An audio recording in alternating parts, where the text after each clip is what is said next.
Lamborghini গাড়ির দিকে।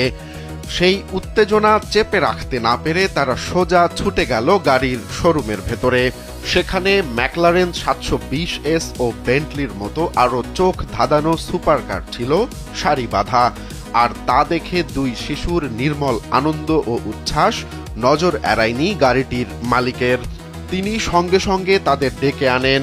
ছোট্ট সেই শিশুদের নিষ্পাপ বিস্ময় দেখে ল্যাম্বরগিনির মালিক নিশান্ত সাবু সিদ্ধান্ত নিলেন তাদের দিনটিকে আরও স্মরণীয় করে তোলার। তিনি শিশুদের তার বিলাসবহুল সুপারকারের ভেতরে বসার সুযোগ করে দিলেন ছবি তোলার জন্য।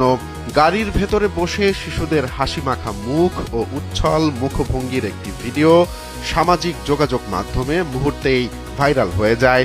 ইনস্টাগ্রামে ভিডিওটি শেয়ার করে গাড়ির মালিক লেখেন, তাদের আনন্দ দেখে আমি তাদের ল্যাম্বরগিনির ভেতরে বসতে ও সেলফি তুলতে দিলাম। নেটিজেনরা এই মানবিকতা ও সরল উদারতার ভূয়সী প্রশংসা করেছেন। অনেকেই মন্তব্য করেন এই হাসি অমূল্য। অনেকে আবার লিখেছেন মানবতার চেয়ে দামি কিছু হতে পারে না। জানা যায় ঘটনাটি ভারতের হায়দ্রাবাদের।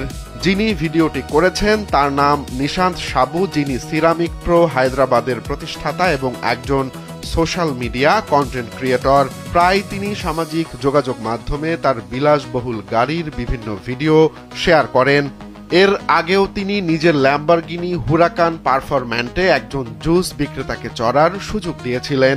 এই ভিডিওটি ভাইরাল হতেই নিশান্ত সাবুর এ ধরনের কাজ মানুষের মধ্যে এখন ইতিবাচক বার্তা ছড়াচ্ছে।